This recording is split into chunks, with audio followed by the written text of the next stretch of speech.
On today's episode, we're answering the question, no, we're not, because I'm on the wrong damn outline. Well, you kind of want to date a little bit before you get married, and people are getting smacked over the head with these pitches all the time, and it's so off-putting. People just go delete, or they just block that person, or they just move on to the next message. So you do have to have an organic conversation. Start with asking them how they're doing. You would be amazed at what people will tell you by simply asking them, how is everything in their world? Then go from there. Then you can start picking up the commonalities between the two of you. But if you're like, oh, I really liked your profile because you had this and this listed, I'm like, well, that doesn't show me that we have anything in common. I have people who are instantly trying to jump to a phone call now as well. Someone's putting that tactic out that they're like, who is teaching that? Honestly, you seem really cool. We should have a chat. And I'm like, what would we be chatting about? Like, why do you want to have a chat with me? Usually I'm finding it's actually multi-level marketing companies that are starting to push that. But I don't want to spend half an hour of my day when I have very limited time to actually have calls with people with someone that I know nothing about. So you have to actually have a little bit of that back and forth, do that little bit of dating to see if you actually are a fit for each other before you invite someone to a phone call. So you want to ask them a little bit about what is happening in their world and show them a little bit about what is happening in your world and see if there is actually a point in having a phone call. Because not everyone that you connect with is someone you're going to do business with or that you're going to buy from. So you need to make sure that you're using your time well, because you can spend a lot of time on discovery calls, and at the end of the day, not have moved yourself forward, not have learned anything more about your audience, or not have made any sales. I have a strategy of connecting, and my reason really is the last few years I haven't been to a bunch of in-person conferences like usual, so I'm trying to connect on LinkedIn and get my networking mojo fix, if you will. Yeah. But I find that people are very naturally suspicious of my intentions, even though my intentions are not to pitch. That's not how I like to go about my life. And how do you disarm people without them just thinking, oh, here we go, it's another pitch? Because we get them all the time, right? Right. Well, I think starting with that human question, like if you walked up to someone at a networking event, you're not like, hi, this is what I'm going to sell you, right? You're going to be like, hey, how's everything going? So start with that. Start with a natural conversation starter. And as that progresses, ask them about their professional life. Like, don't go and be like, oh, I saw this and this on your profile. That feels a little bit weird. It feels a little bit like someone is spying on you. It feels better when they actually ask you, and then you can explain where things are at. Because oftentimes too, people's profiles aren't up to date. So if you're like, oh, I see you're doing this, and then the person comes back, it's like, well, I haven't actually done that in 5 years. I just happen to not update my profile.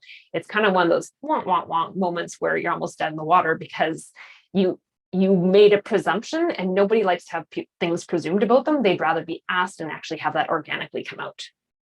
Allison has this cool strategy, and this happens usually on Facebook, and she calls it her pitch me B word strategy. And I love this. So anybody who it rhymes with pitch. Yeah. Pitch B. Yeah. So I get it. It's great because her and I both get aggressive DMs all over the place. And the person will be like, hey, I saw that, you wear glasses. This was my favorite one of Allison's. And they were trying to get Allison to do something that would, what was it, Allison? They wanted to naturally heal my eyesight. Yeah, naturally heal her eyesight. Okay. No, we're not, no judgment, but we're judging the way that they did it. We're totally judging the way they did it. And Allison's like, and hey, I noticed that the way that you came at this was a little bit blah, blah, blah. I think I could probably help you craft a better way to, blah, blah, blah on your, sales copy or something. It was perfect. It was beautiful, because she's like, oh, if you're going to come at me with this, I'm going to come at you with the fact that I think that your copy is really poopy, and I could probably help you with that. Would you like help with that? And silence, every time it's silence. Yeah. I love it. Now I landed one sale once with something seriously? Like that. I did one sale, but yeah, the aggressive DMs and the aggressive behavior, it's all over the place. It's on every social network, right? Crazy. Mm-hmm.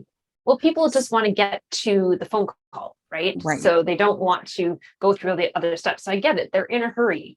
But for most people, they're not in a hurry to buy from you. So you kind of have to sit back, let things organically come forward. But it's funny because I do the same thing when people send me those kind of messages too. I'm like, how's your messaging working for you? Is this turning into sales or not? And a lot of people come back to me and go, yeah, well, it's working so great. And I'm like, okay, we'll go with that. The other one I like are the thinly veiled, right? I get these on Instagram most, but I do get them on LinkedIn, and it's like, oh, I see you're in the coaching space. How long have you been doing that? Where does it say I'm a coach? Yeah. I'm not, but like, this is thin. I know what you're trying to get to, and I'm very upfront. So how do we choose who we're going to reach out to? How do we choose who we connect with? How do we choose those right relationships? Take a look at, if you already work with people, if you already have an existing business and now you're trying to bring social media into it, take a look at who your best buyers are. Who are the top 20% who are giving you 80% of your income, and profile them. Find out what they like, where they're from. Are they from certain regions of the country or certain regions of the world? Are they married? Do they have children? Are they from certain educational backgrounds? Like, profile them as deeply as you possibly can so you can take that information and start going after people who are similar. You don't want to throw spaghetti against the wall and hope something sticks, especially with messaging and on LinkedIn, because you have such a limited amount of messages that you can put out there. So you do not want to waste a single step on there, because then you're going to be put behind by months, the way that they changed the algorithm a year ago. So again, figure out as much as you can. LinkedIn gives you the ability to pull from even specific universities, specific programs. You can pick what years they graduated from if you're going after a certain age range. There's so many things you can be doing to target very, very well who are the right people for you. So spend the time and actually do that. Now, if you're starting off brand new and you don't have clients, take your best guess. And then look at your messages. Look at the science of what is happening. If you have a group of people that have similar backgrounds, they're a similar avatar, and they're not responding to your messages, but this other avatar is, okay, why is that avatar responding to your messages? Are they turning into sales at the end of the day? So you want to dig into the science of what is actually working for you so that you get better and better at hunting, because you can spend a lot of time and you can waste months not going after the right people and not be any further ahead with your messaging strategy, which is a big part of how you're actually going to fill your sales funnel. Okay.